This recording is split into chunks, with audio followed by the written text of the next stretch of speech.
ఒక రెఫరెన్స్తో సోషల్ మీడియాలో టీవీల్లో కనబడుతున్న ఈ స్వస్థత వరముల అలజడి యొక్క ఆంతర్యం ఏంటి, దాని అర్థం ఏంటి? ఎందుకంటే వరములు ఉన్నాయి సంఘంలో, ప్రతి ఒక్కరికి ఒక మోటివేషనల్ గిఫ్ట్ ఇవ్వబడుతుందని 2 hours మనం జర్నీ చేస్తాం. వెనకే తమరుకుంటూ వచ్చే ప్రశ్న ఏంటంటే, అంటే వాటిని మీరు సపోర్ట్ చేస్తున్నారా? వేటిని బయట ఏం చేస్తున్నారంటే, ఒక ఆయనకట వెంట్రుకలు తెల్లగా అయిపోతున్నాయట, వాటిని నల్లగా అవ్వాలంటే ఆ స్వస్థత శాలకు వెళ్ళాలట. మరి దాన్ని బైబిల్తో ఏ విధంగా కొలవాలి? నెక్స్ట్ మరొక ఆయనకి తల ఊడిపోయిందట. మీ తలకాయ మీద తల రావాలనుకుంటున్నారా? అయితే ఈ శాలను సంప్రదించండి అన్నారు. అది కూడా స్వస్థత వరముగా సొసైటీలో చలామణి అయిపోతుంది సంఘంలో. ఇంకా ఏమన్నా చెప్పండి? ఉద్యోగాలు లేక బాధపడుతున్నారా? 7 వారాలు రండి అని. ఒక విషయం మీరు గుర్తుపెట్టుకోండి, అర్థం కాకపోవడం ప్రమాదమే, అర్థమైనప్పుడు బోధిస్తున్నప్పుడు అర్థం చేసుకోకుండా వ్యవహరించడం కూడా ప్రమాదమే. టోటల్గా మీకు అర్థం కావాల్సింది ఏంటంటే, ఈ ఆధ్యాత్మిక జీవిత ప్రయాణంలో నిర్లక్ష్యం చాలా ప్రమాదం. ఎందుకు వస్తారు సంఘానికి వచ్చి మీరు ఏ విధమైన గిఫ్ట్ మీరు పొందుకోకుండా, గిఫ్ట్ అంటే ఏది ఇచ్చేస్తాం అనుకోకండి, వరం, ఏ వరం మీకు లేకుండా, వరముందన్న సంగతి కూడా మీకు తెలియకుండా నిర్లక్ష్యంగా బతికేస్తే అది ఎంత అసహ్యంగా ఉంటుందో మీకు ఒక ఎగ్జాంపుల్ చెప్తా. ఎవడైనా ఇంటికి వచ్చి కేవలం వాడి ఇంటికి వచ్చి భోజనం చేసేసి మరలా వెళ్ళిపోతున్నాడు అనుకోండి, వాడు కేవలం ఇంటికి వచ్చేది భోజనం చేయడానికి, వాడి ఇంట్లో ఏం జరిగిపోయినా వాడికి అనవసరం, ఇంట్లో ఏమైపోయినా వాడికి అనవసరం, ఇంట్లో కష్టాలు వాడికి అనవసరం, ఇబ్బందులు అనవసరం, ఏమీ పట్టించుకోకుండా కేవలం భోంచేసి వెళ్ళిపోతే వీడిని ఏమనాలి చెప్పండి? వాడు పనికిరాని తిండిపోతాను. సంఘానికి కేవలం మీరు అలా వచ్చి అలా వెళ్ళిపోతే మీరు కూడా ఏ బ్యాచ్ చెప్పండి? బాధ్యత లేని తిండిపోతుల వ్యవహారం అనమాట. కుటుంబంలోనికి ఒకడు వచ్చి పడిదిని వెళ్ళిపోతే ఎంత చండాలంగా ఉంటుందో, సంఘానికి వచ్చి ఆత్మీయ ఆహారాన్ని అలా మేసేసి కక్కేసి వెళ్ళిపోతే మీకు వాడికి పెద్ద తేడా ఏమీ ఉండదు. అందుకే తెలుసుకునే ప్రయత్నం చేయండి. లోకంలో జరుగుతున్న వరముల వ్యాపారం యొక్క సంగతి బైబిల్తో కొలుద్దాం. వరములేంటో మనం చూసాం, ల్యాండింగ్ ఏం జరుగుతుందో ముగించే ప్రయత్నం చేద్దాం. అవ్వకపోతే నెక్స్ట్ తరగతి కొనసాగిద్దాం. ఈ సిరీస్ని మాత్రం మీరు మిస్ అవ్వద్దు, ఎందుకంటే చాలా ప్రమాదం జరుగుతుంది కనుక. చూద్దాం. మత్తయి సువార్త 27వ అధ్యాయం, మత్తయి సువార్త 27వ అధ్యాయం, క్షమించండి 7వ అధ్యాయం 22వ వచనం నుండి. ఆ దినమందు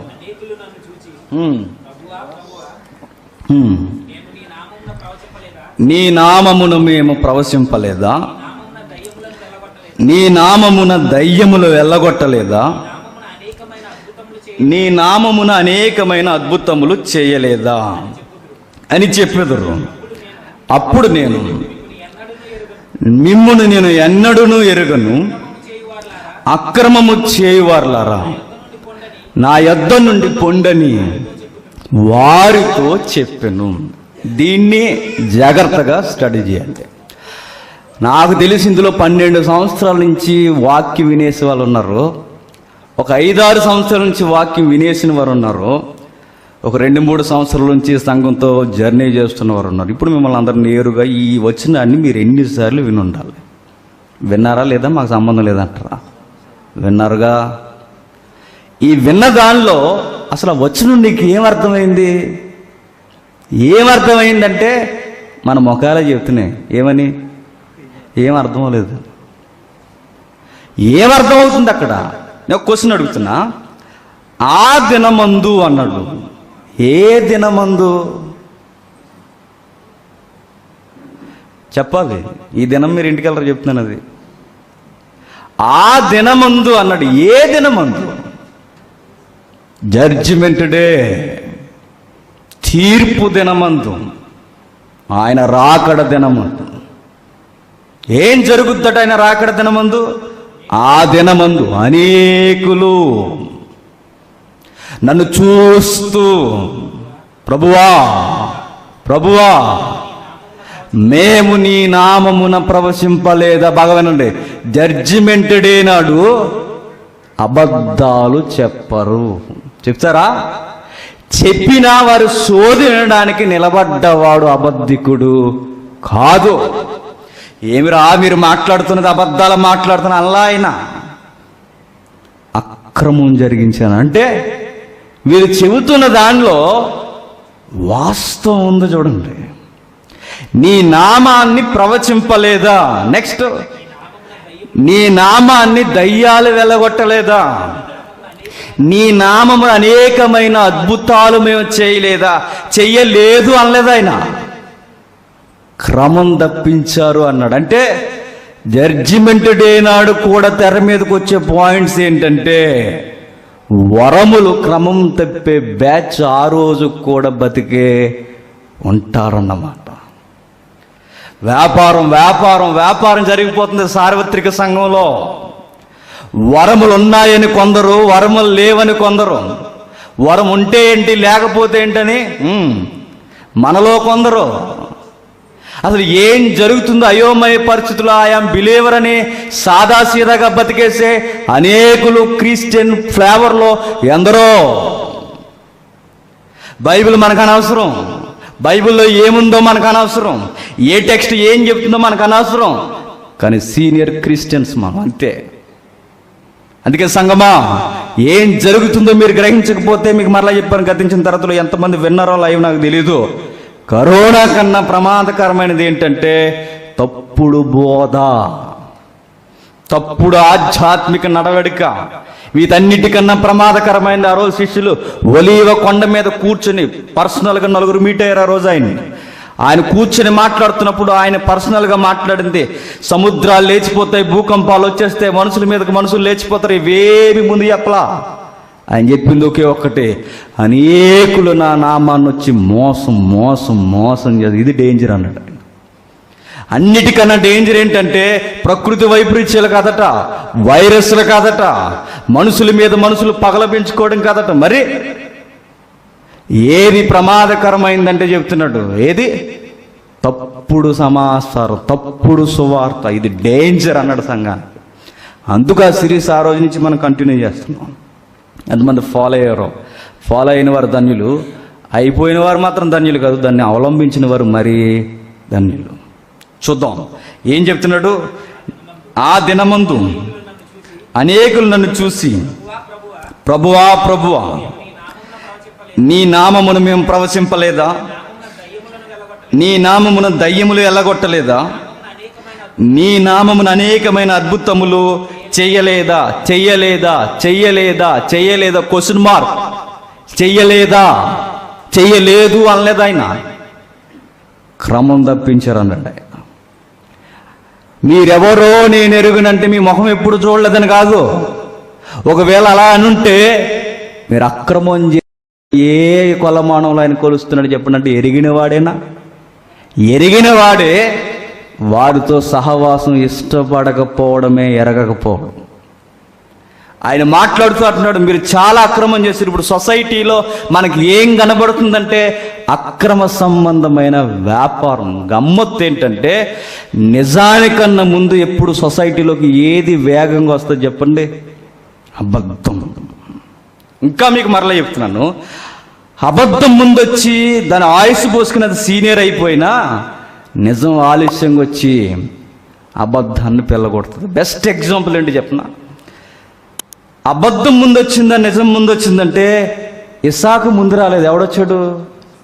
ఇస్మాయిల్ ముందు వచ్చేసాడు. వాగ్దాన ఫలమైన నిలువెత్తు సాక్షి ఇస్సాకు ముందు రాలేదు. మరి ఎవరు వచ్చారు? ఇస్మాయిల్ వచ్చాడు. ఇస్మాయిల్ ఎందుకు వచ్చాడు? ఇస్మాయిల్ ఎందుకు వచ్చాడంటే ఎవరైతే గిఫ్ట్ పొందుకోవడానికి నిలబడ్డారో వారు కొంచెం చేసింది ఏంటంటే మానవతా విలువలు ఫాలో అయ్యారు.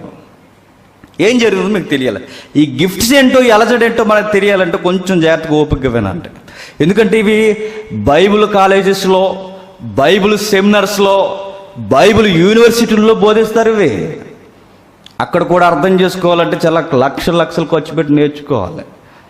బై గాడ్ గ్రేస్ మ్యాప్లోనే సరిగ్గా కనబడి మన ఊర్లో ఇలాంటి మాటలన్నీ వినబడుతున్నాయంటే మనం ధన్యజీవులను జాగ్రత్త.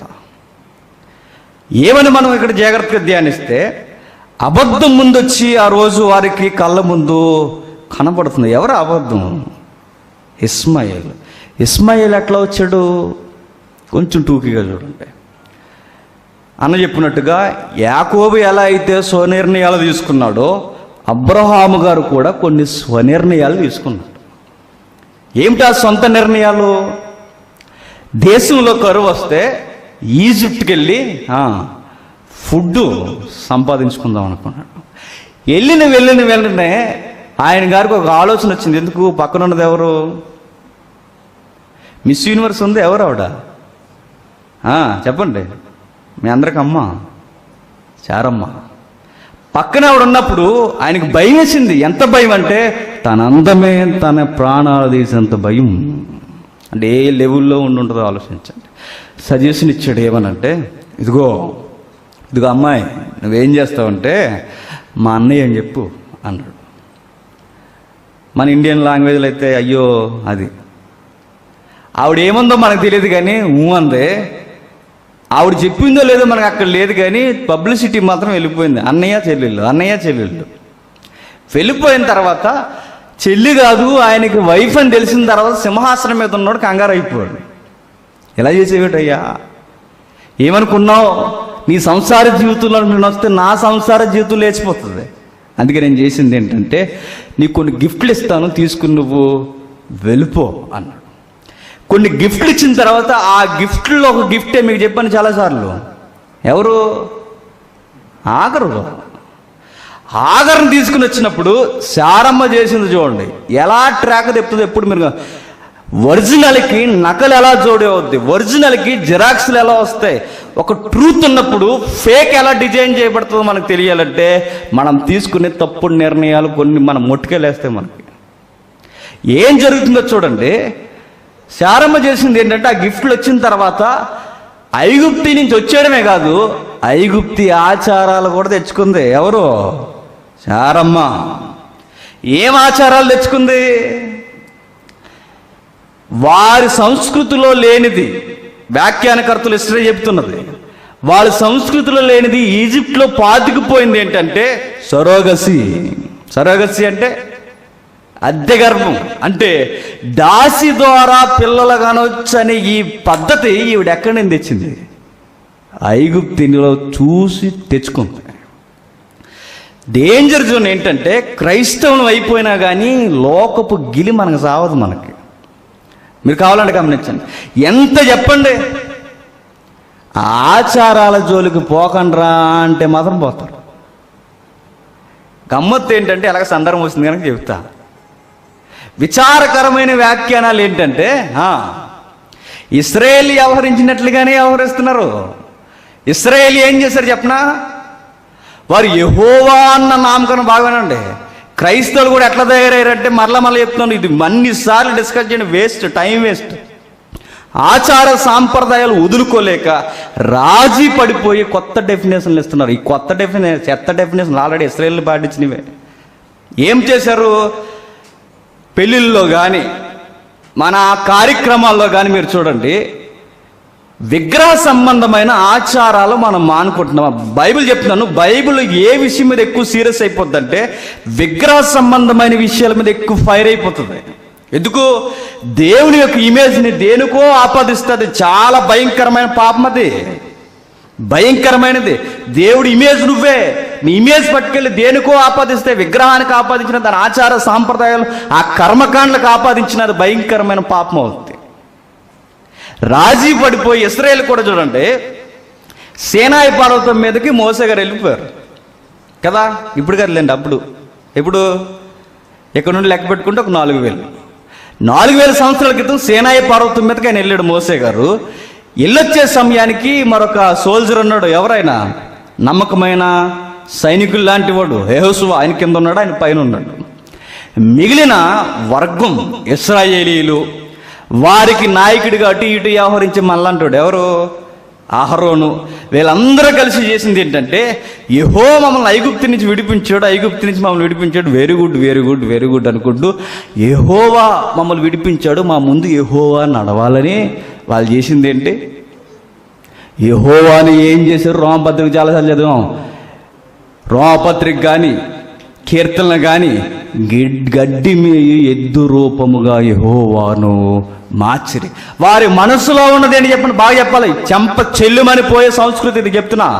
మరలా క్రైస్తవ్యానికి ఇశ్రాయేలు చేసిన తప్పులే చేస్తున్నారు, మరలా చేస్తున్నారు. వాళ్ళ మనసులో ఎవరిని పెట్టుకున్నారు చెప్పండి? యెహోవానే పెట్టుకున్నారు. బయట ఏం పెట్టుకున్నారు? దూడ పెట్టుకున్నారు. ఇది తప్ప అండి? మా మనసులో యెహోవా ఉన్నాడు, దూడకు దండం పెడితే ఏంటంటే మా మనసులో మాత్రం ఎవరున్నారు? ఇది సబవా? ఇది సబవా చెప్పండి? బయటికి వెళ్ళట విగ్రహం ముందు నిలబడి విగ్రహానికి దండం పెడతాడట, కానీ మనసులో మాత్రం యేసుక్రీస్తున్నాడంటే నేనేమనాలి? అసలు అర్థమవుతుంది? అసలు విగ్రహం ముందే నిలబడి దాని దండం. మరి ఈ దిక్కుమాలను తెలియదేట్లు బైబిల్లోని భక్తులు లేక వీళ్ళకి వచ్చేసినాయండి. కనీసం సెన్స్ ఉండాలిగా. సెన్స్ లేకపోతే ఏమవుతుంది చెప్పనా?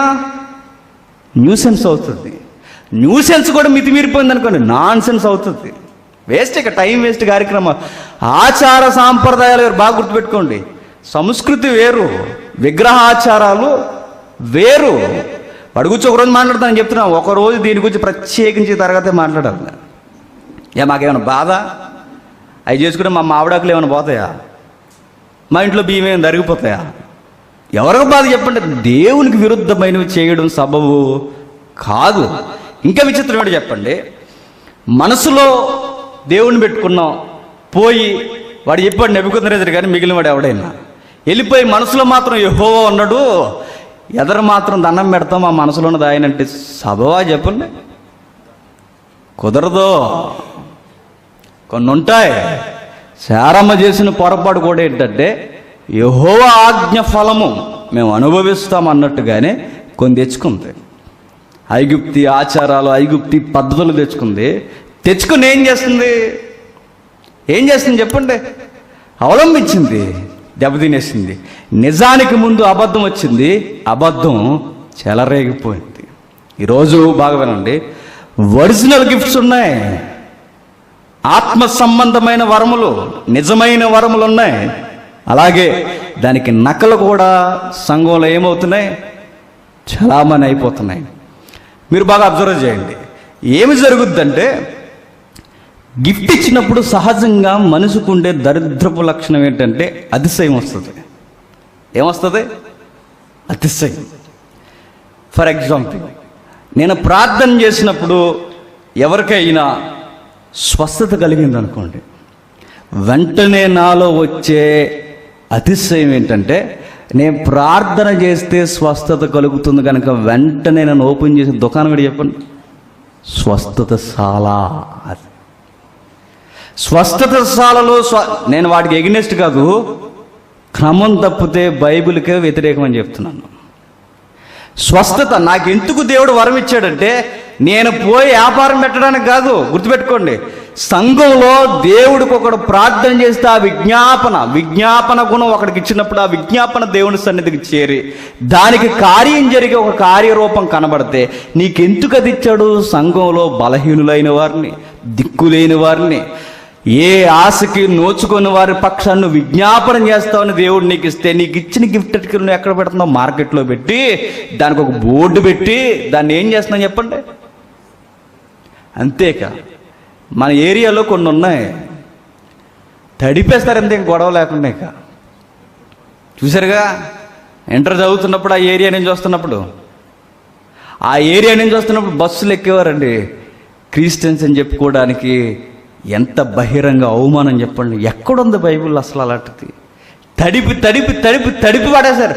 ఎక్కడనుందా? దాని పేరు అభిషేకం. అభిషేకానికి అర్థాలు ఏంటి? అర్థాలు బైబిల్ అర్థాలు వేరు. ఈ అభిషేకం ఏంటి? ఇది ఆ అభిషేకం, అది నేను ముంచేసే అభిషేకం. అది తడిపేయడమేక. అందులో ఏం కలుపుతున్నారు తెల్లో? ఒకప్పుడు చిన్నప్పుడు డైవిజన్లు టేబుల్ మీద అవి పెట్టేవారు. ఏంటవి? ఆయిల్ బాటిల్స్ చిన్న చిన్నవి పెట్టేవారు. స్టైల్ పెరిగిపోయి ఇంకా ఆయిల్ బాటిల్ అది ఏమీ లేదు ఇక్కడ. మొత్తానికి స్టైలిష్ సంఘాలు అయిపోయినాయి అన్ని గొడవ లేకుండా. అలాని పెట్టమని అంటలా. పెట్టిన తర్వాత కొంచెం బాగుంటుంది. బైబిల్లో ఆయిల్ అనే ఒక మెథడ్ ఉంది కనుక ఆ విధముగా ఒక ఆచారం వచ్చిందంటే ఏదో మూలన ఒక సెన్స్ లేకుండా క్రిస్టియానిటీలోనికి రాదు.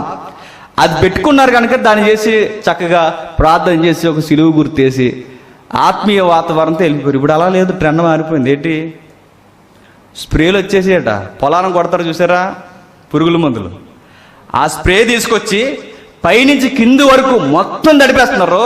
వీళ్ళు చూడండి, ఇది హిమాలయాలు ఎక్కి వెళ్ళొచ్చినట్టు మొత్తం తడిసిపోయి దారుణంగా ఆటో స్టాండ్లో బస్ స్టాండ్లో తడిసిపోయి ఆడపిల్లల నూనెలో తడిసిపోయి బహిరంగ తిరిగితే క్రిస్టియానిటీకి ఎంత అవమానంగా ఉంటుంది చెప్పండి, దారుణంగా.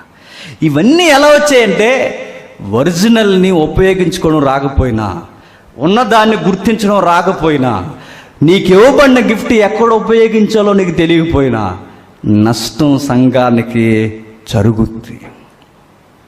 ఎట్లా ఉంటుందంటే ఇది అడ్వర్టైజ్మెంట్ డెమోలు ఉంటుంది చూడండి. కృపావరాలు చెడ్డదని అంట్లా, కృపావరాలని ఉపయోగించుకోవడం రాకపోతే చెడ్డ కార్యం. అడ్వర్టైజ్మెంట్లు చూడండి, సేమ్ ఇప్పుడు సంఘ వాతావరణం అట్లానే అయిపోయింది. అడ్వర్టైజ్మెంట్లు మనం చూస్తున్నప్పుడు అడ్వర్టైజ్మెంట్లో డెమో ఇస్తాడు. ఏమిస్తాడు డెమో? ఒక ఎగ్జాంపుల్ చెప్పండి, ఒక అడ్వర్టైజ్మెంట్ ఎగ్జాంపుల్ చెప్పండి. ఎవడు చెప్పండి తమ్ముడు, ఏముంది? టీవీలు చూడటం అంత ఉత్తమంలాగా యాక్ట్ చేయకండి, చెప్పండి. ఏదో ఒకటి చూడండి, ఒక హీరోయిన్ ఒక శారీ కట్టుకుంది, ఆ శారీ కంచిపొట్టు, ఇంకేముంది చందన బ్రదర్స్, ఇంకేదోటి ఉంది. ఆవిడ అలా చూపిస్తున్నప్పుడు మనం టెంప్ట్ అయిపోతాం. మీరు ఏమని టెంప్ట్ అవుతారంటే, నువ్వు కూడా ఆ చీర కట్టుకుంటే అలా అయిపోతావు, అలా కనబడతావు. దీన్ని డెమో అంటారు. దీన్ని రైమండ్ సూట్ వేసుకుని ఒకడు ఆడు బాగుంటాడు, మనకేంటి ఆడికి మనకి తేడలా, వాడు చూపిస్తాడు. వాడు చక్కగా ఫిట్నెస్ మెయింటైన్ చేస్తారు మోడల్స్. వాడు వేసుకుని రైమండ్ సూట్ వేసుకుని బ్యాక్గ్రౌండ్ మ్యూజిక్ వేసుకుని టక టక టక వచ్చేసరికి మనం కంగారు అయిపోయి మనం కూడా ఇంచుమించు నేను అలాగే ఉంటాను అనుకుంటాం. కానీ ఇది కనబడదు మనకి. మధ్యప్రదేశ్ అది మాత్రం చూడండి. అవన్నీ దేనికంటే ఓ డెమో చూపిస్తూ ఒక దాన్ని ఆకర్షించు, ఒక డెమో చూపిస్తూ ఇదిగో పేస్టెట్టు గడకండి మిలమిల సచిన్ టెండూల్కర్ లాగా మెరిసిపోతాయి. అప్పుడు ఒక యాడ్ వచ్చేది, హాహాహా నవ్వుతూ. చిన్నప్పుడు మ్యాచ్ చూసినప్పుడు క్లోజప్ కోల్గెట్ అనుకుంటాను, నువ్వు చూడాలి, నువ్వు కొట్టలేదు అప్పటికి. ఆ చిన్నప్పుడు వచ్చేది యాడ్ అది. అలా వాడు చూస్తున్నప్పుడు ఇగో నీ పాచిపళ్ళు మిలమిలా మెరిచిపోవాలంటే ఆ పేస్ట్ వాడు. దీన్ని డెమో అంటారు. సేమ్ ఇప్పుడు ఎలా అయిపోయింది చెప్పిన, లక్ష సబ్బు హీరోయిన్ని లక్ష సబ్బుని చూపించి మీరు ఎలా అయిపోతారు అన్నట్టుగా స్వస్థత సాల్లో రోగులు చూపిస్తూ రోగగ్రస్తుడికి, రోగం ఉన్నవాడికి, రోగులకి స్వస్థత సాలు చూపిస్తున్నారు. తప్పు కదండి ఇది. వ్యాపారం ఎలా అయితే తయారైపోయిందో సంఘం కూడా అట్లానే తయారైపోయింది. లక్ష సబ్బు చూపించి లోకం ఆకర్షించుకున్నట్టుగా ఈరోజు స్వస్థతను చూపించి రోగులను ఆకర్షించుకుంటున్నారు. తప్పిది. స్వస్థతలు జరుగుతాయి. ఆ స్వస్థత ఎక్కడ జరుగుద్ది? స్థానిక సంఘంలో. ఎందుకు జరుగుద్ది? ఉమ్మడిగా నడవడానికి. అంతేగాని ఒక్కడ హైలైట్ అయిపోయి దాన్ని వ్యాపారంగా చేసేసి దాన్ని నడిపించాడు, అది వాక్యానుసారము కాదు. ఎక్కడ లేదు బైబిల్లో, ఎక్కడ బైబిల్ చెప్పదో. ఎవడైతే ఇప్పుడు నేను ప్రార్థన చేసినప్పుడు ఎవరికైనా స్వస్థత జరిగితే అది ఎందుకు ఇవ్వబడింది? సంఘాన్ని ఎవరైతే ఉన్నారో ఒకరికొరకు ఒకరు విజ్ఞాపనం చేసి స్వస్థత లేదా బోధించేవారం, లేదా పంచిపెట్టేవారం, ప్రేమించేవారం, ఇవన్నీ ఎందుకు ఇవ్వబడ్డాయంటే స్థానిక సంఘంలో, మీ సంఘంలో మీరు ఒకరి పట్ల ఒకరు అనురాగం కలిగి ఉమ్మడిగా ఆత్మ సహవాసం చేసి నడుస్తారు. అందుకే ఇవ్వబడింది. ఇప్పుడు నేను ఈ సంఘంలో నిలబడినప్పుడు, నాకు ఈ వరం ఇవ్వబడినప్పుడు నేను వెళ్ళిపోయి ప్రత్యేకంగా ఒక స్థలం తీసుకొని అక్కడ స్వస్థతశాల పెట్టాను అనుకోండి, ఏమవుద్దో తరగతి ముందుకెళ్తే అర్థమవుతుంది. ఇది ఎట్లా ఉంటుంది చెప్పనా? వరం ఇవ్వబడినప్పుడు వరం మనకు సరిగ్గా అర్థం కాకపోతే ఆ వరం మనల్ని అతిశయింపజేస్తుంది. ఎట్లా అంటే, బెస్ట్ ఎగ్జాంపుల్, బైబిల్లో అన్యుల నుండి వచ్చిన విచిత్రమైన ప్రవక్త ఉన్నాడు. ఎవరైనా? బిలాం గారు. బిలాము ప్రవక్తకి ఇవ్వబడిన పవర్స్ ఏంటంటే నీకు నచ్చితే నాకు నచ్చుతారు, నీకు నచ్చకపోతే నాకు నచ్చరు అన్నాడు. ఎవరు? దేవుడు. అలాంటి పవర్ ఉంటే మనం ఏం చేద్దామంటే లేపేద్దాం ఒక్కొక్కడిని. నాకు నచ్చలేదు ప్రభా, ఈవిడు నచ్చలేదు, ఆవిడ నచ్చలేదు, అతను నచ్చలేదు, ఇతను నచ్చలేదు, అందుకే ఇవ్వలేదు దేవుడు మనకి. బిలాంకి అది ఉండేది కనుక బిలాం ఏం చేసేవాడంటే ఆ పవర్ నడుస్తున్నప్పుడు ఆ పవర్ని రాంగ్ ట్రాక్లో తీసుకెళ్తున్నప్పుడు బిలామును సరిచేయడానికి మరొకరికి వరం ఇవ్వబడింది. ఎవరు చెప్పండి? గాడిదకి మాట్లాడే వరం ఇవ్వబడింది. ఒక విధముగా దానికి అన్య భాష. అది ఏది? నాకు అర్థం అవ్వాలి. కృపావరాలు సెన్స్ ఉన్న వారికి గాడిదకి అన్య భాష ఏంటి? మానవ భాష అది మాట్లాడడం దానికి అన్య భాష. మరి దాని సొంత భాష, దాని మాతృభాష ఏంటి? అరండోసారి అది దాని భాష. దాని భాష అన్య భాష ఏదంటే ఇదిగో మానవ భాష. గమ్మత్తు ఏంటంటే గాడిద, ఏది బిలాముకు బుద్ధి చెప్తున్న గాడిద, నాకు మాట్లాడే వరం వచ్చిందని నేను సింహాన్ని ఫీల్ అయితే అది సింహం అవుద్దా? అర్థం అవ్వాలి. Simple logics. దానికి మాట్లాడే వరం ఇవ్వబడింది కనుక ఇప్పుడు నేను సింహాన్ని యాక్ట్ చేస్తే సింహం అయిపోద్దా? ఈరోజు వరం ఉందని చెప్పుకొని, వరం ఉందని అర్హత లేని మనం వరాలు ఉన్నాయని చెప్పుకొని మనం ఎలా అవుతుందని చెప్పనా? వరం ఉపయోగించడం రాకుండా గాడిద స్థానంలో ఉండాల్సిన వారు ఎలా యాక్ట్ చేస్తున్నారు? సింహాల్లో యాక్టింగ్ చేస్తున్నారు. ఇది తప్పుడు విధానం. కృపావరాలు లేవని బైబిల్ చెప్పట్లేదు. కృపావరాలు ఉన్నాయి. అవి ఎందుకున్నాయంటే స్థానిక సంఘం మరింతగా బలపడడానికి, అంతేకాని అది వ్యాపారాలు చేయడానికి కాదు. చూద్దాం ఒకసారి రోమిలికి రాసిన పత్రిక 11వ అధ్యాయం. త్వరగా రోమిలికి రాసిన పత్రిక 11వ అధ్యాయం 19వ వచనం నుండి ఏం జరుగుద్దో చూడండి. ప్రమాదం. అందుకు నేను అంటుకట్టబడి నిమిత్తము నీవు చెప్పుదు మంచిది, నీవైతే విశ్వాసమును బట్టి నిలిచి ఉన్నావు. గర్వింపక భయపడము. ఏం చెప్తున్నాడు చెప్పండి. ఇక్కడ రోమపత్రిక ఇద్దరితో మాట్లాడతాడు ప్రధానంగా. ఎవరితో? క్రైస్తవులతో మిళితమైపోయిన ఇశ్రాయేలుతో ఇద్దరితో మాట్లాడుతుంటాడు. ఇద్దరితో మాట్లాడుతున్నప్పుడు ఇద్దరిని ఎండగడతాడు. అందుకే ధర్మశాస్త్రం తెర మీదకి వస్తుంది, అన్యుల ప్రస్తావన కూడా తెర మీదకి వస్తుంది. అది రోమపత్రిక బ్యాక్గ్రౌండ్. మీరు గమనించండి. అన్య జనాంగం అంటే లోకంలో నుండి క్రైస్తవులు అయిపోయిన వారు, లోకంలో నుండి దేవుని పౌరుషత్వంలోకి వచ్చిన వారు, వీరట పూర్వపు పౌరుషత్వం కలిగిన వారి మీద అతిశయిస్తున్నట్టు. ఎవరు పూర్వపు పౌరుషత్వం కలిగిన వారు? ఇశ్రాయేలు మీద గర్విస్తున్నారట. అసలు మీకున్న గర్వం ఏంటి? మీకు వరం ఏమేపడింది? కృపచేత రక్షింపబడ్డారు.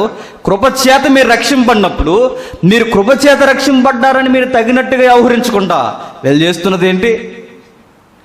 ఉన్న స్థితిని మర్చిపోయి వారిని చూసి వాళ్ళకన్నా మేము బెటర్ అని వాతలేసుకొని వాళ్ళని తక్కువ చేస్తూ అతి చేస్తున్నారు. అంటే ఇది ఎట్లా ఉందంటే స్వరం ఇచ్చారని గాడిద ఎలా యాక్ట్ చేస్తుంది? సింహంలా యాక్టింగ్ చేస్తున్నట్టు ఉంటుంది. ఇది సబబు కాదంటుంది బైబిల్. ఎప్పుడు మీరు గుర్తుపెట్టుకోండి, పవర్ అనేది మనిషిని ఏం చేస్తుంది చెప్పండి? పాడు చేస్తుంది. హిట్లరు ఒకప్పుడు వాడు సామాన్యమైన జవాను. వాడు స్టార్టింగ్లో ఒక సామాన్యమైన సైనికుడు ఇన్ని లక్షల మందిని ఎట్లా చంపగలిగాడు? పవర్. రాజకీయ నాయకులు, అందరు కాదు కొందరు రాజకీయ నాయకులు దొమ్మర కార్యక్రమాలు చేయడానికి కారణం ఏంటి చెప్పండి? పవర్ ఉంటే ఏమవుద్ది అంటే చెప్పండి, నాశనం అయిపోద్ది సరిగ్గా ఉపయోగించడం రాకపోతే. ఒక ఫ్యామిలీని తీసుకోండి. తల్లిలా ఉంటేనే ఆ ఫ్యామిలీ బాగుంటుంది, తండ్రిలా ఉంటేనే ఆ ఫ్యామిలీ బాగుంటుంది. ఏమాత్రం ఓవర్ ఎగ్జాక్ట్మెంట్ ఎక్కువైపోయింది అనుకోండి, ఫ్యామిలీ ఏమవుద్ది? నాశనం అయిపోద్ది. ఇల్లు కాస్త ఊరెక్కుతుంది. ఎగ్జాంపుల్కి ఈరోజు ట్రెండ్ ఎలా ఉందంటే, మీరు సంపాదించండి, మేము సంపాదిస్తాం. ఎవరు? మన ఇంటి ఇళ్ళాలు. మీరు సంపాదించండి, మీకు 10 రూపాయలతో నేను 10 రూపాయలు అనుకుంటే మనం మురిసిపోయాక 10 రూపాయలు కాదు, తర్వాత 1,00,000 రూపాయలు అప్పు అయిపోతున్న సంగతి మనకు అర్థమవుతుంది. ఏం జరుగుతుంది? మీరు సంపాదించి ఇంటికి కూడా నేనేం చేస్తాను, నేను కూడా ఏదో ఒక పని చేస్తాను. గమనించండి, సంపాదించడం నేర్చుకుని చివరికి ఏమైపోతారు చెప్పండి? సంపాదన అనే పవర్ మీద పడిపోయి కుటుంబాన్ని అతలా కుతలం. పవర్ ఏం చేద్దంటే మనిషిని నాశనం చేసేస్తుంది. ఆ తర్వాత ఏమవుద్ది? ఇదిగో నేను ఇంత ఎరగదీసా, మీరు ఎంత ఎరగదీశారు, అప్పుడు లెక్కలు వేసుకుంటారు. నువ్వేం చేసావు, నేనేం చేసాం. వచ్చిన డబ్బు అనే పవర్ వీళ్ళకి ఏం చేస్తుంది చెప్పండి? చిచ్చి కదగా గ్యాస్ స్టవ్ వెలిగించి మధ్యలో కూర్చోబెట్టేస్తే ఎలా ఉంటుందో అలా అయిపోద్ది. మనిషిని పవర్స్ అనేది ఏం చేస్తుంది అంటే పాడు చేస్తుంది. స్వస్థత వరం జరిగినప్పుడు స్వస్థత వరం సరిగ్గా ఉపయోగించకపోతే, ఇవ్వబడిన వరం సరిగ్గా ఉపయోగించకపోతే ఏమవుద్దో రోమపత్రిక చెప్తుంది. చదువుతాం ఒకసారి. రోమిలికి రాసిన పత్రిక 11వ అధ్యాయం 19వ వచనం నుండి, అందుకు నేను అంటగట్టబడి నిమిత్తము కొమ్మలు విరిసివేయబడినవని నువ్వు చెప్పుదువు, మంచిది. వారి అవిశ్వాసమును బట్టి విరిచివేయబడిరి, నీవైతే విశ్వాసమును బట్టి నిలిచి ఉన్నావు. గర్వింపక భయపడుము. దేవుడు స్వాభావికమైన కొమ్మలను విడిచిపెట్టని ఎడల నిన్నును విడిచిపెట్టడు. కాబట్టి దేవుని అనుగ్రహమును కాఠిన్యమును అనగా పడిపోయిన వారి మీద కాఠిన్యమును నీవు నిలిచి ఉన్న ఎడల నీ మీద ఉన్న దేవుని అనుగ్రహము చూడుము. అట్లు నిలవని ఎడల నీవును నరిగివేయబడదువు. అర్థం అవ్వాలి మీకు. ఇవ్వబడిన కృపావరం ఇవ్వబడిన కృపావరం సరిగ్గా ఉపయోగించకపోతే దాన్ని బట్టి అతిశయించి అడ్డగోలు వ్యాపారాలు చేసినా ఏమవుద్దట? నరికి వేయబడుతుంది. స్వస్థత అనే కార్యక్రమం నువ్వు ప్రార్థన చేసినప్పుడు స్థానిక సంఘంలో జరిగింది. దీన్ని పట్టుకెళ్ళి వ్యాపారం చేసేస్తా అంటే ఏమవుద్ది? నరికి వేయబడుతుందట. ఇవ్వబడిన వరానికి తగ్గట్టుగా మనం వ్యవహరించకపోతే ఉన్న పోస్ట్ ఊడిపోద్దట. నేను ఎప్పుడు చెప్పే మాట మీరు గుర్తుపెట్టుకోండి. ఎప్పుడు చెప్పే మాట, నేను లేకపోతే ఎలా చేస్తాను, నేను లేకపోతే ఎలా చేస్తాను, నువ్వు లేకపోతే చాలా బాగా చేస్తారు. అది సంగతి. ఇక ఎప్పుడు చెప్పే మాట అది. నేను లేకపోతే ఎలా జరుగుతుంది, నేను ఫీల్ అయినా అనుకోండి, నేను లేకపోయినా బాగానే జరుగుద్ది. గుర్తుపెట్టుకోండి, ఉన్న వరాన్ని మనం సరిగ్గా ఉపయోగించకపోతే బైబిల్ ఒక మాట ఉంది, ఉన్నవాడు సరిగ్గా ఉపయోగించుకుంటే వాడికి మరీ ఇవ్వబడుతుంది. ఉన్నదాన్ని సరిగ్గా ఉపయోగించకపోతే ఉన్నది కూడా తీసివేయబడుతుంది. నీకు సంఘంలో నీకు పంచిపెట్టే వరం నీకు ఇవ్వబడితే ఏం దాచుకోకుండా నీ ఇంటి వారికి పక్కన వచ్చిన వారికి కూడా సమానంగా నీవు వడ్డించి ప్రేమ గల వరం నీకు ఉన్నప్పుడు దేవుడు నేను ఉపయోగించుకుంటాడు. మీ ఇంటి వరకు వచ్చినప్పుడు 4 మొక్కలు ఎక్కువేసి పక్కోడికి సాంబార్తో సరిపెడుతున్నావు అంటే చెప్పు, నీకు ఆ గంజి నీళ్ళు సాంబార్ కూడా దొరకకుండా ఒక రోజు అయిపోతుంది. ఏం జరుగుద్ది చెప్పండి? ప్రేమించేవాడు నీకు ప్రేమించకుండా, అరే నేను చూడలేకపోతున్నాడు రా, ఇంత బాగా వాడు తినకపోయినా పక్కోడికి ఎలా పెట్టగలుగుతున్నాడు? ఆ వరం దేవుడిచ్చాడు ఎవరికి? ఆ వ్యక్తికి. ఇక్కడ నిలబడి ఎన్నోసార్లు నేను మాట్లాడే ప్రయత్నం చేశాను, వీడు చక్కగా మాట్లాడుతాను, నేను ఎందుకు అలా మాట్లాడలేకపోతున్నానంటే ఆ వ్యక్తికి దేవుడు వరం ఇచ్చాడు, నీకు కూడా ఇస్తాడు. నువ్వు నమ్మకంగా ఉన్న పదవిలో ఉన్న వరములో నమ్మకాన్ని మనం చేకూర్చుకుంటే ఇంకా మనకేం పెరుగుద్ది? బాధ్యత పెరుగుద్ది. ఒక పవర్ మనకి ఇచ్చారనుకోండి, పవర్ దేనికి చెప్పండి? అధికారానికి గుర్తు కదా అది. దేనికి? బాధ్యతకు గుర్తు. కలెక్టర్ ఆఫీస్కి వెళ్ళండి, వెళ్ళిన తర్వాత అక్కడ ప్యూన్ ఉంటాడు, లోపల మరొక ఆయన కూడా ఉంటాడు, పెద్ద ఆయన. ఎవరు? కలెక్టర్ ఉంటాడు. ఇద్దరికి ఏరియాస్ ఏంటి చెప్పండి? ఇద్దరిలో ఉన్న డిఫరెంట్ ఏంటి చెప్పండి? ఆయనకి హోదా పెరిగిందంటే ఆయనకి బాధ్యతలు ఎక్కువ ఉంటాయి. నువ్వు ఈ స్థాయిలో ఉన్నావంటే నీ బాధ్యతలు ఎక్కడున్నాయి? పవర్ పెరుగుతుందంటే బాధ్యతలు పెరుగుతాయి, అంతేగాని అధికారం తీసుకుని ఎదుటివాడి మీద మనం సెలయించడానికి కాదు. కృపావరాలనే అధికారం, మోటివేషనల్ గిఫ్ట్ అనేది మనకి ఎందుకు ఇవ్వబడుతుంది అంటే అనేకుల శ్రేయస్సు కొరకే మనకి ఇవ్వబడింది. దీన్ని వ్యాపారం చేసి ఒక నిలబడి 1000 మందిని తన దగ్గర రప్పించుకొని అతడే సెలబ్రిటీలో వ్యవహరించేసి దాన్ని వ్యాపారం చేస్తాడని గుర్తుపెట్టుకోండి. అతడు నరకబడతాడు, వచ్చిన వారు కూడా నరకబడతారు. అది సరి అయిన విధానం కాదు. ఎందుకు మనకు వరాలు ఇస్తాడు? ఎందుకు ఇప్పుడు పరిశుద్ధాత్ముడు ఈ తరంలో కూడా మనకు వరముల చేత మోటివేషనల్ గిఫ్ట్ ఇచ్చి మనల్ని ఎందుకు మోటివేట్ చేస్తాడంటే, అది పనిచేస్తున్నప్పుడు ఆయన సహవాసంలో మనం ఉంటాం. నాకు ఏ వరం లేదంటే వరం లేనివాడు విశ్వాసే కాదు. ఇప్పుడు నేను అడుగుతున్నాను, ఈ సంఘంలో గట్టిగా నిలబడి చూడగలిగితే ఎంతమంది ఈ సంఘంలో దేవుని పనిలో యాక్టివ్గా పనిచేస్తారంటే 4-5 ఉంటారు. మరి మిగిలిన వారి సంగతి ఏంటి? వరం ఉందో లేదో తెలీదు, అసలు వరాలంటే ఏంటో మనకు తెలీదు. చెప్పండి, అసలు ఎందుకు వస్తున్నాం కూడా మనకి తెలీదు, వస్తాం అంతే. దీనికి నేను చెప్తున్నాను, స్పందన సరి అయిన వ్యవహారం. మీరు ఏంటి, మీ సంఘంలో మీ పాత్ర ఏంటో మీకు అర్థం కాకపోతే ఎక్కడికి వచ్చిన సినిమా థియేటర్కి వెళ్ళిన పెద్ద తేడా ఏమీ ఉండదు. ఆడి తెర మీద బొమ్మేస్తాడు, ఇక లైవ్లో మేము నిలబడి యాక్టింగ్ చేసినట్టు ఉంటుంది అంతే. ఇంకా అది హీరోయిన్లు ఉంటారు అంతే, లేదా ఆయనే నిలబడం అంతే. పెద్ద యాక్టింగ్, ఇదంతా యాక్టింగ్ అయిపోద్ది. గమనించండి. ఇంకా ఏం జరుగుతుంది? అదే 12వ అధ్యాయం చూద్దాం. రోమపత్రిక 12వ అధ్యాయం, రోమపత్రిక 12వ అధ్యాయం 3వ వచనం. ఇవ్వబడిన కృపావరాన్ని సరిగ్గా ఉపయోగించాలని ఎంత స్పష్టంగా మనకు చెబుతున్నాడు చూడండి. తన్ను తాను ఎంచుకున్న దానికంటే ఎక్కువగా ఎంచుకొనక దేవుడు ఒక్కొక్కరికి విభజించి ఇచ్చిన విశ్వాస పరిమాణ ప్రకారం తాను స్వస్థ బుద్ధి గలవాడగుటకై తగిన రీతిగా తన్ను ఎంచుకొనవలెను. చూసారా ఏమిచ్చాడు ఇక్కడ? తన్ను తాను, ఒక మాట అన్నాడు చూడండి, తనును తాను ఎంచుకొనిన దానికంటే ఎక్కువగా ఎంచుకొనక. నీకు ఇవ్వబడిన గిఫ్ట్ ఇది అని నువ్వు అర్థం చేసుకుని సరిగ్గా అక్కడ పని చేయకుండా నాకు ఏదో ఇవ్వబడిందని నేను పెద్ద సెలబ్రిటీలో ఒక స్వస్థతశాల పెట్టేసి ఏవో పెట్టేసి నా దగ్గరకు వస్తే ఇవి జరుగుతాయని ఒక డెమో చూపిస్తుంది. ఏమవుద్ది?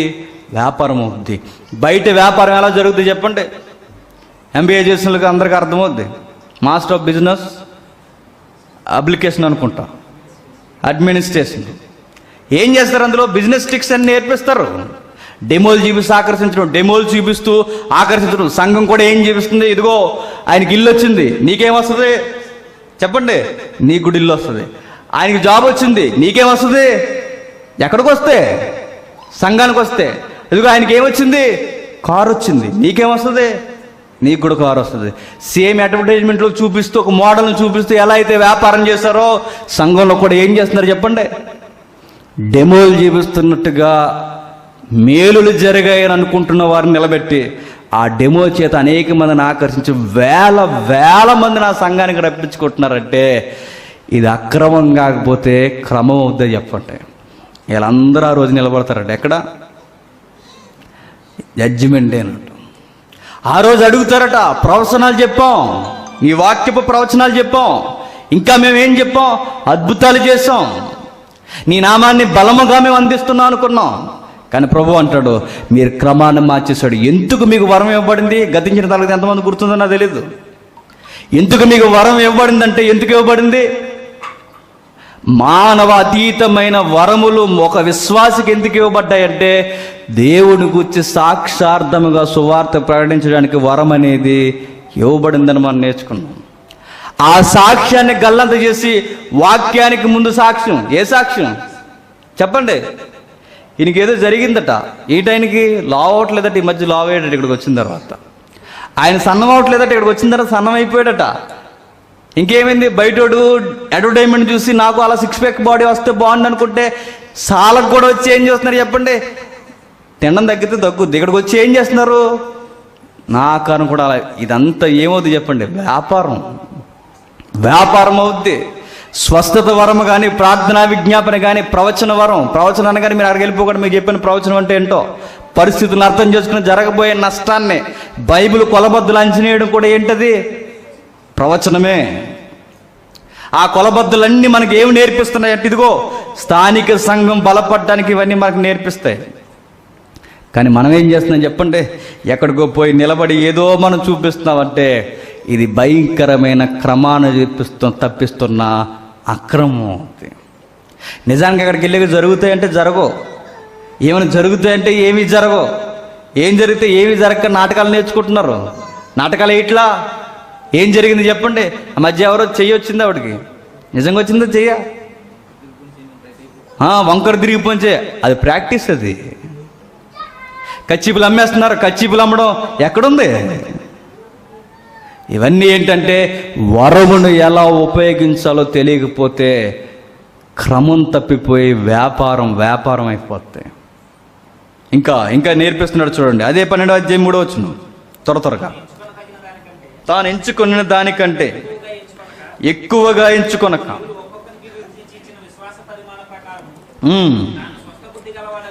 తాను స్వస్థ బుద్ధి గలవాడగుటకై తగిన రీతిగా తను ఎంచుకొనవలనని నాకు అనుగ్రహింపబడిన కృపను బట్టి మీలో ఉన్న ప్రతి వానితో చెప్పిన అక్కడ ఎంత క్లారిటీ ఉందో చూడండి. నాకు అనుగ్రహింపబడిన కృప అన్నాడు.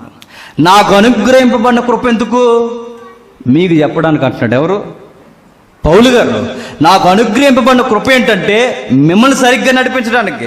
నాకు ఇవ్వబడిన కృప దేనికంటే నేను సరిగ్గా ఉండడానికి. అక్కడ ఒక మంచి మాట ఉందో చూడండి. ఏమని? విశ్వాస పరిమాణ ప్రకారం తాను స్వస్థ బుద్ధి గలవాడొకటకే. విశ్వాస పరిమాణ ప్రకారము తాను స్వస్థ బుద్ధి గలవాడొకటకే. మనకి మంచి బుద్ధి రావాలంటే గుర్తుపెట్టుకోండి, వరాన్ని సరిగ్గా ఉపయోగిస్తే మనకి ఏమొస్తుంది? స్వస్థ బుద్ధి వస్తుంది. బుద్ధి ఓవర్ యాక్టింగ్ అయిందనుకోండి, ఏమవుద్ది? నరకబడుతుంది. ఉన్నది కూడా ఏమవుద్ది? తీసివేయబడుతుంది. మనం నేర్చుకోవాల్సింది ఏంటంటే ఇవ్వబడిన వరం నాకు బ్లెస్ చేయడమే కాదు, నాకు ఇవ్వబడిన బ్లెస్సింగ్ ఇతరులను కూడా ఏమవుద్ది? దీవిస్తుంది. అంటే మనకి ఏమి నేర్పిస్తుందో చూడండి. నాకు బోధించే వరం మీకు చెప్తుందా? నాకు బోధించే వరం దేవుడు ఇచ్చాడంటే బోధ చూసుకుని యూట్యూబ్లో మెసేజ్ చూసుకుని మురిసిపోవడానికి కాదు. ఎంతమంది చూశారు? ఎన్ని కామెంట్లు వచ్చి ఇదో గొడవ ఎక్కువైపోయింది ఈ మధ్యకాలంలో. ఇది కాదు, దీనికోసం కాదు. ఎంతమంది చూశారు? ఎన్ని కామెంట్లు? ఇది కాదు. నాకు బోధించే వరం దేనికి ఇచ్చాడంటే మిమ్మల్ని సరి చేయడానికి, మిమ్మల్ని నడిపించడానికి నాకు ఆ వరం ఇచ్చాడు. ఈ బోధ నాకు మంచి బుద్ధి నేర్పిస్తుంది, మీకు స్వస్థ బుద్ధి మంచి బుద్ధి నేర్పిస్తుంది. ఇది వరాన్ని ఇలా ఉపయోగించాలి. ఈ ట్రాక్ తప్పితే ఏమవుద్దంటే ఊహించిన పరిణామాలకు దారితీస్తుంది. సామెతల్లో ఒక ఎగ్జాంపుల్ వాడాడు ఆయన, పోలికలో. ఏమో చూద్దాం ఒకసారి. సామెతల గ్రంథం త్వరగా. సామెతల గ్రంథం 25వ అధ్యాయం. సామెతల గ్రంథం 25వ అధ్యాయం. సామెతల గ్రంథం 25వ అధ్యాయం 16వ వచనం. తేనె కనుగొంటివా? తగినంత మట్టుకే త్రాగుము, అధికముగా త్రాగిని ఎడల కక్కివేయుదువేమో. దాని అర్థం ఏంటి చెప్పండి? తేనుంది కదని ఇష్టానుసారంగా తాగేస్తే ఏమవుద్ది? పైనుంచి కింద నుంచి వచ్చేద్ది. అంతే కదా. ఇది తిన్నప్పుడు వెళ్ళడమో ఏదో ఒకటి జరగాలిగా. ఉంది కదా తేనె నా దగ్గర, ఇష్టానుసారంగా వాడేస్తే ఏమవుద్ది? నష్టం జరిగిపోద్ది. మనకు ఒక గిఫ్ట్ ఇచ్చినప్పుడు దాన్ని విపరీతంగా వాడితే ఏమవుద్ది? నష్టం జరుగుద్ది అంటున్నాడు. మరలా చదువుదాం ఒకసారి. తేనె కనుగొంటివా? తగినంత మట్టుకే త్రాగుము, అధికముగా త్రాగిని ఎడల కక్కిది వేయుదువేమో. అధికముగా ఇవ్వబడిన దానికన్నా ఎక్కువగా ఎంచుకుంటా అంటే అది ఎట్లా? గాడిదలో ఉండకుండా సింహంలా ఫీల్ అయితే ఏమవుద్ది? కక్కేడమో నరికి వేయబడమో ఏదో ఒకటి జరుగుద్ది. మరొక మాట ఉంది. ప్రసంగి గ్రంథం 7వ అధ్యాయం. ప్రసంగి గ్రంథం 7వ అధ్యాయం 15వ వచనం. ప్రసంగి గ్రంథం 7వ అధ్యాయం 15వ వచనం. వ్యర్థ సంచార కాలములో నేను వీటన్నిటినీ చూసి నీతిని అనుసరించి నశించిన నీతిమంతుల కలరు, దుర్మార్గులయుండియు చిరాయులైన దుష్టులను కలరు. ఏమర్థమైంది? అది ఏమర్థకపోవడమే మనకున్న గొప్ప వరం. అదొక వరం. ఏం అర్థం కాదు మనకు. అదేం వరం? అది సాధారణ వరం. అది ఇంత స్పష్టంగా వాక్యం చెప్పిన నీ ముఖం అలా పెట్టావంటే ఇంక నిన్నేమనాలి? సాతానిచ్చాడు వరం, నీకు అర్థం కాని వరం. ఆ వరం ఏంటి చెప్పిన? మనోనేత్రాలు మూయబడే వరం. అది ఆడు మూసేస్తాడు ఆ వరం. ఆడి బిడ్డలుగా ఉండి మనం తెగ మురిసిపోతాం. నాకేం అర్థం అవ్వట్లేదు. ఇలా తింగర వరాలు పొందుకోక అర్థం చేసుకునే వివేచన వరం కూడా ఉంది బైబిల్లో. అర్థం చేసుకునే వరం ఉంది బైబిల్లో. ఎదుటివాడి మాటను అర్థం చేసుకోవడం కూడా వరమే అని చెప్తుంది బైబిల్. చూద్దాం, ఇందులో మనకు మిగిలిపోయేవి ఇంకా చాలా ఉన్నాయి. ఈ రోజు అవతలండి ఇంకా అన్య భాషలు, ఈ దర్శనాలు కూడా వచ్చే వారం చూద్దాం సిరీస్ కొనసాగితే. నా వ్యర్థ సంచారములు కాలములో నేను వీటన్నిటినీ చూసి నీతిని అనుసరించి నశించిన నీతిమంతులు కలరు, దుర్మార్గులయుండియు చిరాయువులైన దుష్టులను కలరు. ఏమర్థమవుతుంది? నా వ్యర్థ సంచారం పనికి రాని కొన్ని జర్నీలు చేశాను అంటున్నాడు. ఎవరు? సొలొమోను గారు. నాకు పనికి రాని కొన్ని జర్నీలు, కొన్ని ప్రయాణాలు చేశాను. అవి ఎందుకు పనికిరావు? వ్యర్థమైన వేస్ట్ జర్నీలు అవన్నీ. ఆ వేస్ట్ జర్నీల్లో కొన్ని అబ్జర్వ్ చేశాను నేను అంటున్నాడు ఆయన. ఏం అబ్జర్వ్ చేశాడట ఆయన? నీతిని అనుసరించి నశించిన నీతిమంతులు కలరు. నీతిని అనుసరించి నశించిపోయిన నీతులేంటి? నీతిని అనుసరించి నశించిపోయిన నీతిమంతులేంటి? నీతిని అనుసరించి నడిచిన వాడు రక్షింపడాలి. నీతిని అనుసరించి నడిచిన వాడు నీతిమంతుడు నశించిపోవడం ఏంటి? ఈ ట్రాక్ మీకు అర్థమైతే ఈజీగా అర్థమైపోతుంది. నీతిని అనుసరించే నడుస్తారు. ఆ నీతిలో దేవుడు ఒక గిఫ్ట్ ఇస్తాడు. దాన్ని సరిగ్గా ఉపయోగించకపోతే ఏమవుతుంది?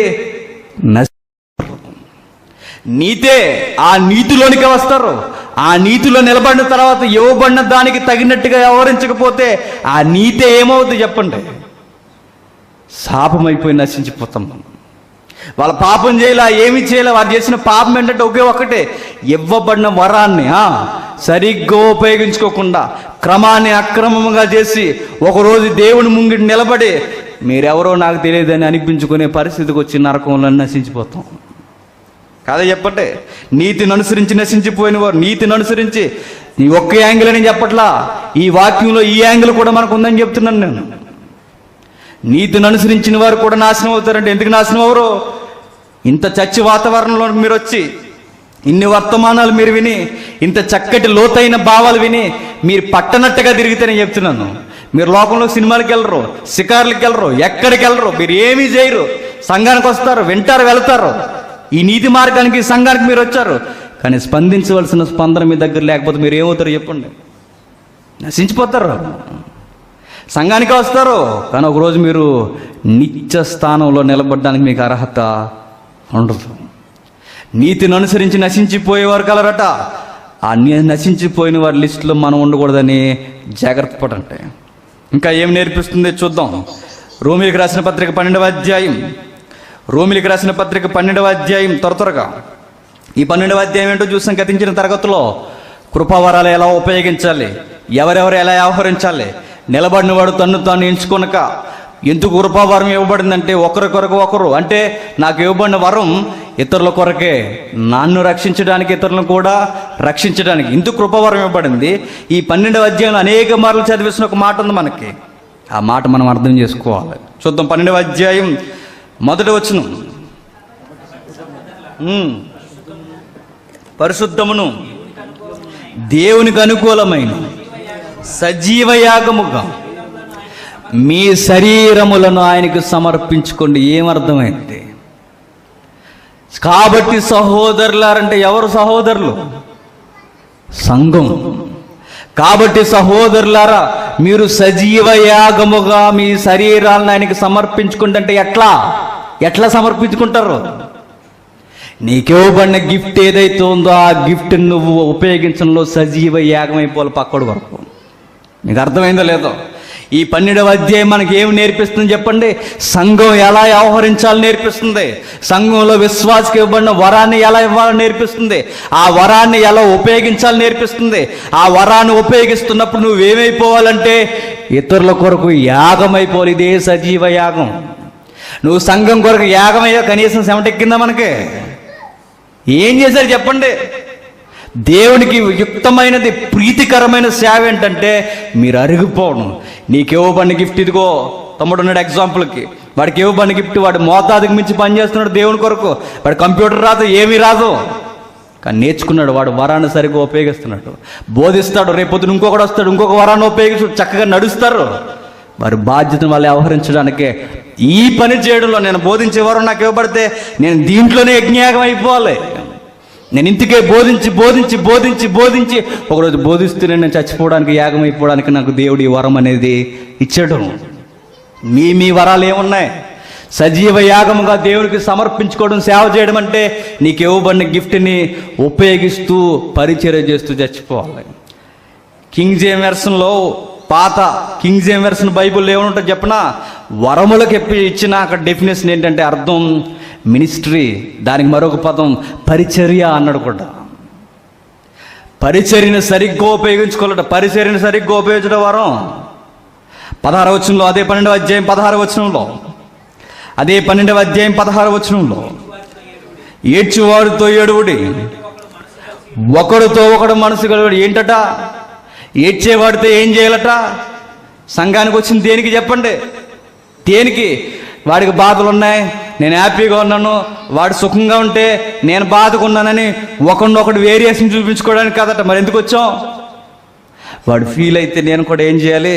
ఫీలింగ్ రాకపోయినా ఫీల్ అవ్వడం కాదు, వాడు బాధను అర్థం చేసుకుని నువ్వు కూడా ఏం చేయాలట?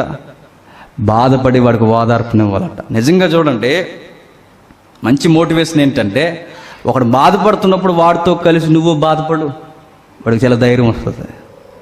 వాడు బాధపడుతున్నప్పుడు నువ్వు ఎక్కులు నవ్వులు వాడు ఎదురుగా వెళ్ళి, ఎందుకురా నా జీవితం అనిపిస్తుంది. ఒకడు బాధపడుతున్నప్పుడు దగ్గరికి వెళ్ళి, ఏం కాదురా మౌనంగా అనండి, వాడితో పాటు నీకు ఇలా జరిగి ఉండకూడదురా అని వాడికి ఓదార్పునివ్వండి, వాడు ఖచ్చితంగా చాలా ధైర్యంగా ఉంటాడు. బైబిల్ సంఘం ఒకరికి ఏమి నేర్పిస్తుందో చూడండి, చదువుతూ ఉంటాం. ఏడ్చేవారితో ఏడవండి, దొంగెడుపులు ఏడక చెప్పండి. నిజంగానే వాడి బాధను అర్థం చేసుకుంటే మనకి ఏమవుద్ది? మనకి ఏడుపు వస్తుంది. ఒకరితో ఒకడు మనసు కలిసి ఉండండి, ఎచ్చివాటి యందు మనసుంచక తక్కువ వాటి ఎందుకు కూడా ఆసక్తులు ఉండే. ఎప్పుడు మీరు పై రూపాలు చూడక, ఎక్కడెక్కడైతే లోపాలు ఉన్నావో, ఎక్కడెక్కడైతే ఇబ్బందులు ఉన్నావో, ఎక్కడెక్కడైతే పరిస్థితులు బాగాలేదో మీరు అక్కడ ఇన్వాల్వ్ అవ్వడం నేర్చుకోండి అంటాడు. కానీ మనం ఏం చేస్తాం చెప్పండి?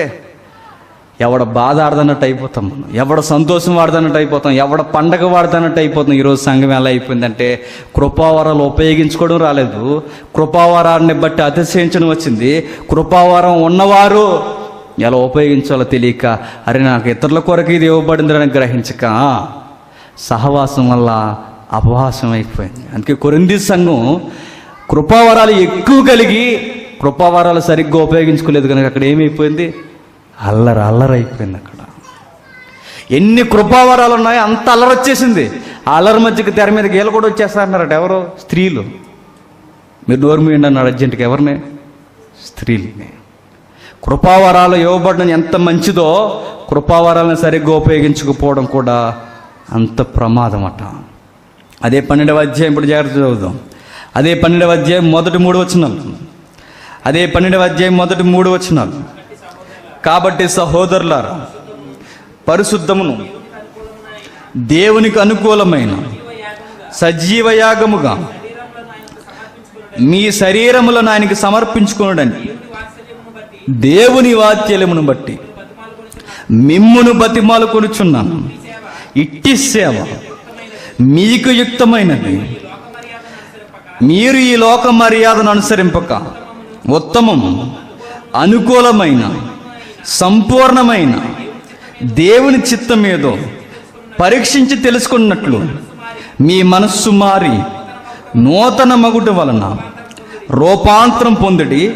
అప్పుడు చెబుతున్నాడు, తన్ను తాను ఎంచుకున్న దానికంటే ఎక్కువగా ఎంచుకొనక దేవుడు ఒక్కొక్కరికి విభజించి ఇచ్చిన విశ్వాస పరిమాణ ప్రకారం తాను స్వస్థ బుద్ధి గలవాడొకటకు తగిన రీతిగా తన్ను ఎంచుకొనవలనని నాకు అనుగ్రహింపబడిన కృపను బట్టి మీలో ఉన్న ప్రతి వానితోనూ నేను చెబుతున్నాను. ఇందుకు వరములు ఇవ్వబడ్డాయట.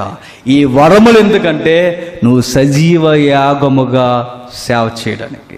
సజీవ యాగముగా సేవ చేయడం అంటే ఏంటి చెప్పండి? ఇప్పుడు నీకు ఏదైతే వరం ఇవ్వబడిందో ఆ వరం కొరకు నీ జీవితాన్నే అర్పించడం.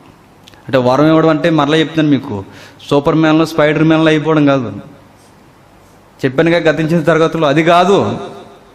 ఒక బర్నబాని చూడండి, ఒక పౌలు గారిని చూడండి, ఒక పేతురు గారిని చూడండి, వాళ్ళకున్న వరాలు ఎలా ఉపయోగించారో చూడండి. ఈరోజు కూడా మనకి ఇవ్వబడిన వరం, బోధించేవాడైతే బోధించడంలో వాడు సజీవ యాగముగా సమర్పించుకోవాలి. వాడు సంఘంలో ధనాన్ని సమకూర్చేవాడైతే వాడు నమ్మకంగా ధనాన్ని ఏం చేయాలి? సజీవ యాగముగా, అంటే వాడు ఆవిరైపోయేంత వరకు ఆ ధనం విషయంలో నమ్మకంగా ఉండాలి. ఒకడు పెద్దగా వ్యవహరిస్తున్నాడంటే ఆ పెద్దరికం కొరకు అవసరమైతే ఏదైనా త్యాగం చేయాలి. మరొకడు సపోర్ట్ చేసేవాడుగా ఉంటే ఆ సపోర్ట్ చేసే గుణం దేవుడు వాడికి ఇచ్చాక బర్నబాలాగా అతగాడు సంఘం కొరకు ఎంతకైనా ముందడుగేయాలి. ఎందుకు మనకి ఇవ్వబడ్డాయంటే ఒకరి కొరకు ఒకరికి. మీరు ఎలాగే వచ్చి మీరు కూర్చుండిపోయి నాకు ఏ వారం ఉందో కూడా తెలియట్లేదంటే నేను చెప్తున్నాను, వచ్చే వారం మిస్ అవ్వకంటారంటే ఎందులోనూ మీరు జోగుతున్నారని మాత్రం మీకు అర్థమవుతుంది. తరగతట ఇప్పుడు గుర్తుపెట్టుకోండి, చరిత్రట ఇంగ్లీష్లో ఒక డైలాగ్ ఉంది, చరిత్ర పరిస్థితులు సరిగ్గా లేకపోతే మరలా చరిత్ర మొదలవుద్దట. ఇశ్రాయేలు చరిత్ర బైబిల్లో ఎందుకు రాయబడిందంటే గుర్తుపెట్టుకోండి, క్రీస్తు సంఘం సరిగ్గా వ్యవహరించకపోతే మరలా చరిత్ర మొదలవుద్ది. ఆ చరిత్రను ఎందుకు బైబిల్లో రాశాడంటే మన చరిత్ర సరిగ్గా ఉండాలంటే. ఎందుకు మన కృపావారాలు మనకి ఎక్కట్లేదు, ఎందుకు మనకి ఇంత సబ్జెక్టు ఇన్ని గంటలు చెప్పిన ఎక్కని బ్యాచ్ కూడా ఉన్నారని మీరు గుర్తుపెట్టుకోండి. మీరేదో చేస్తున్నారు, ఆ చేసేది జరిగేది ఏంటో వచ్చే తరగతి మిస్ అవ్వకండి. ఈ సిరీస్ చాలా ఇంపార్టెంట్. ఇది మీరు అర్థం చేసుకుంటే ధన్యజీవులు అవుతారు. సజీవ యాగముగా మీరు ఎలా సేవ చేయాలో మీకు అర్థమైపోతుంది. లోకం మర్యాదలు మీకు అనవసరం, దేవుని మర్యాద మనకు చాలా అవసరం. లోకపు పోకడలు మనకు అనవసరం, దేవుని చిత్తమేడో గ్రహించడమే మనకి ఇవ్వబడిన వరం. ఆ వరాన్ని సరిగ్గా ఉపయోగించాలి. బయట వ్యాపారం జరుగుతుంది వరం మిస్ చేసుకుంటూ. ఒక వర్గం మనం చూసి ఈ వారం మీకు ఏమర్థమైందో, ఈ వారం మనం చూసింది ఏంటంటే వరాన్ని వ్యాపారంగా చేసిన వారిని చూసాం. రెండో వర్గం ఏంటంటే వరాన్ని ఎందుకు పొందుకోలేక అసలు వరమే మాకు అవసరం లేదని ఎందుకు వ్యవహరిస్తున్నారో వచ్చే వారం మనం చూస్తాం. బయట వ్యాపారం ఎలా జరుగుతుందో చూస్తాం. ఉన్న వరాన్ని ఎందుకు సంపాదించుకోలేకపోతాం వచ్చే వారం.